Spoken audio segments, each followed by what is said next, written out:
All right, gonna look at Oklahoma quarterback John Mateer and preview this upcoming 2025 season. I want to look at what stands out from John Mateer. I want to look at the top three areas. I want to look at some improvement areas or some question areas. And then we're gonna look at the QB spotlight model. It's a model we made for every quarterback that weighs accuracy, efficiency. It weighs the ability to push the ball downfield, turnover avoidance, athleticism, and QBR, how well you do on third down and red zone situations. We'll look at that. We're going to look at what the film and data show, dive into the details a little bit more, and then we'll kind of preview what the 2025 season could look like with Oklahoma quarterback John Mateer. So real quick, let's talk about what stands out from film from the past year at Washington State. Number one, his athleticism. Again, we're going to talk about that in a bit more detail. Number two, it's his deep ball ability, something that Oklahoma's offense missed greatly last year. It's probably an understatement. We're going to dive into that in a bit more detail coming up as well. Number three, this is a reason why I think he can adapt to SEC play and his ability to adapt to whatever the defense throws at him. If you look at how he played against the blitz and against defenses that dropped 7 or 9, is pretty similar. And he had pretty good success last year against some of the better teams. They beat Washington, right? Like Boise State was probably their biggest blowout, if I remember correctly, but Mateer still had some good throws there. Now, the main question area is, can he do it against top defenses? Can he do it against SEC competition? Well, last year we had Taylor Green from Oklahoma, or from Boise State, transferring to Arkansas. Made some nice plays, inconsistent, but he did well. We had Diego Pavio transfer from New Mexico State to Vanderbilt. Same thing, made a splash in the SEC. So the opportunity is definitely there for John Mateer. So let's look at this QB spotlight model I'll put up on the screen so you can kind of see it. If you follow us on Twitter, you've seen us post this. But John Mateer actually had the highest rating out of any quarterback returning to college football in 2025. And you want to take it with a grain of salt. There are limitations, which we'll talk about. But let's talk about what makes him stand out with this model that we use. Now, it's weighted differently. We have a formula that we use that we kind of plug and chug. But it gives us a broad enough, I think, example of where quarterback lies, what his strengths are and improvement areas are. So the first thing and the highest percentage we weigh here is accuracy and efficiency. So we combine adjusted completion percentage, which you can see 72.9, with yards per attempt. Yards per attempt very high. Adjusted completion percentage puts him in a good category, good range. You combine those two together, that weighs about 30% of the formula. Then we look at 20-yard completions or deep ball ability. So he had 25 last year. We're going to talk about that in a little bit more detail coming up. He had 25 last year. We also look at the accuracy. I don't have that number up here, but we combine the accuracy on those throws with the amount of throws, and then we divide it by the games that you actually played. And then we look at athleticism. Athleticism weighs about 15% here. The deep ball ability weighs 20%. And so he had over 1,000 yards on the ground without sacks. Pretty impressive there, right? And we're going to look at the athleticism and how the fact that I think less than a third of his rushing attempts came off of QB scrambles. We also look at turnover avoidance. He had 7 interceptions. And then look at QBR. QBR is the most wonky stat here, but we're trying to find a broad stat that combines third down conversion or third down situational football and red zone football. So John Mateer, 89.1, is the highest rated quarterback coming back. Now, the limitations on this are still pretty high. The limitations are we don't have anything implemented that takes into consideration level of play. So obviously level of play at Oklahoma is going to be much higher than what it was at Washington State. And we also don't have anything in here that can take in consideration the character traits or how you make your team better or how you improve throughout the season. So there is some limitations. So you take with a grain of salt, like just because he's rated 89.1 and another quarterback's rated 87 doesn't mean Mateer is better than that quarterback by any means. It's just a rating that gives us a broad kind of system. But if you have any questions about this rating or want to hear more about it, please comment below. So let's keep moving on. Let's talk about and look at what the film and the data shows us. So the biggest quality that we talked about at the beginning of the video is his athleticism. What I found interesting about John Mateer is not only did he have over 1,000 yards on the ground when we're not including sacks. Jackson Arnold was a good runner last year. We saw him scramble a lot.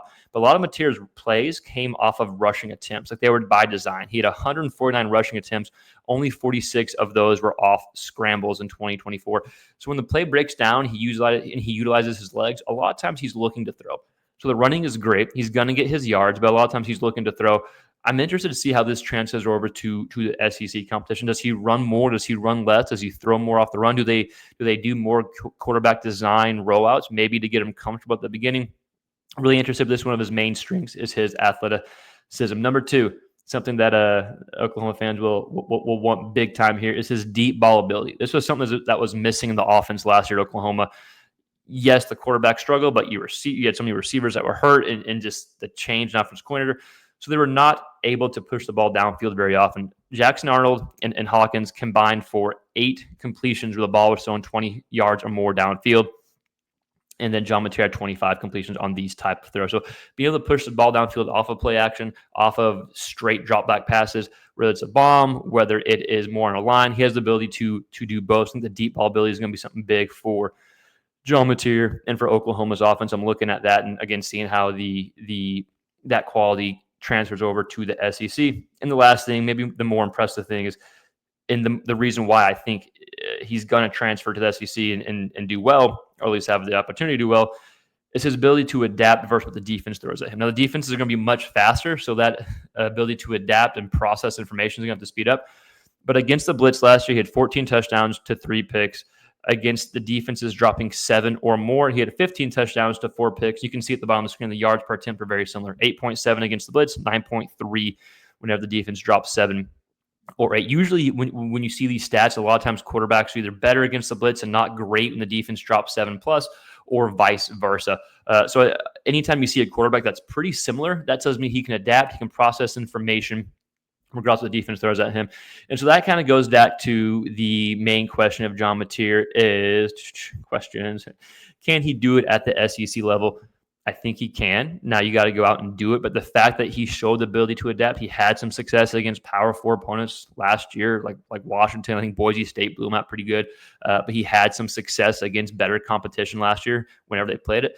So that tells me that I think the opportunity, or at least the potential, is there to do it at the SEC level. Obviously, we're going to find out and here pretty soon, right? Maybe not against week 1 competition, but definitely against week 2. So with that said, let's go ahead and look at the 2025 schedule. Let's go ahead and look at this preview. Let's see how these strings that Mateer has, these questions that Mateer has, that we have for him, what the model says. Let's see how we actually think it's going to transfer. So their win total right now, depending where you're looking at, my bookie has, or not my bookie, but the bookie I use is at 6.5. But the odds are -190, so not great odds, right? With that said, let's go ahead and look at the opponents. I think right off the bat, Illinois State, Kent State, and Temple, all 3 gimmies, right? You need those 3 gimmies, can't mess up there. Then at home, this is where it gets interesting. You got Michigan, Auburn. We already said Kent State, Michigan, Auburn, Mizzou, and LSU are your tough teams at home. If you can go 3-1 against those teams, if you beat Michigan, if you beat Auburn, like all these games are kind of coin flippy games, depending how you think Mateer is going to do and depending how you think the opposing quarterback is going to do.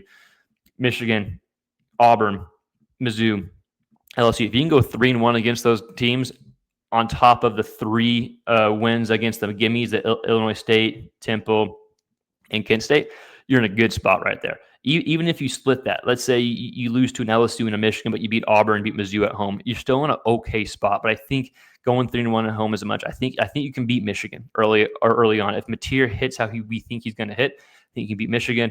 Auburn, a lot of that depends on obviously Jackson Arnold coming back and what you think or how you think he's going to perform with Hugh Freeze, right? So you combine how Arnold's going to perform, and you combine how Mateer is going to perform. I chose Oklahoma in this game already. Then on the road, South Carolina, Tennessee, Alabama. At the bare minimum, you got to win one of those games. If you win 2 of those games, you're 8+ in the win category. If you win one of those games, I think you're 7+ and you beat the win total.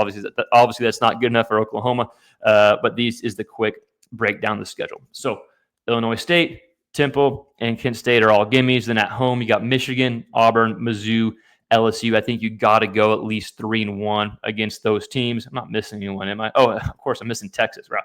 The big rivalry in Texas. Yeah, so missing Texas there. Always a coin flip, regardless who is favored or who is not. Then you got South Carolina on the road, Tennessee on the road. I miss Ole Miss. Ole Miss is at home too. I apologize. So you actually got Michigan, Auburn, Ole Miss, Mizzou, and LSU. Wow. So if you can go, what's that? 1, 2, 3, 4, 5. If you can go 4-1 against those opponents, that's huge. Ole Miss is breaking a new quarterback. Mizzou's breaking in a new quarterback.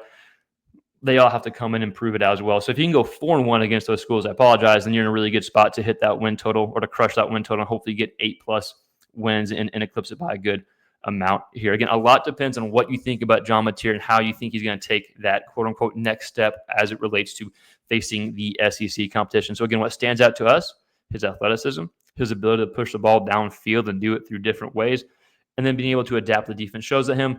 And even though I lean towards him having success in the SEC, there's still big questions. The question is fair. Is that going to transfer at this level? So it remains to be seen. I think he will. But Oklahoma fans, I want to hear from you. What are your thoughts on Mateer? What are your thoughts on the schedule? Let us know your thoughts in the comments below. And as always, if you like SEC quarterback content, please consider subscribing. We put a lot of SEC QB content throughout the season. We'll have some live shows, and we got some exciting stuff going on that we're going to start doing more content as the season comes up. Thanks for watching. Subscribe, like, share, all that YouTube stuff. It helps us grow. We'll see you next time. Peace.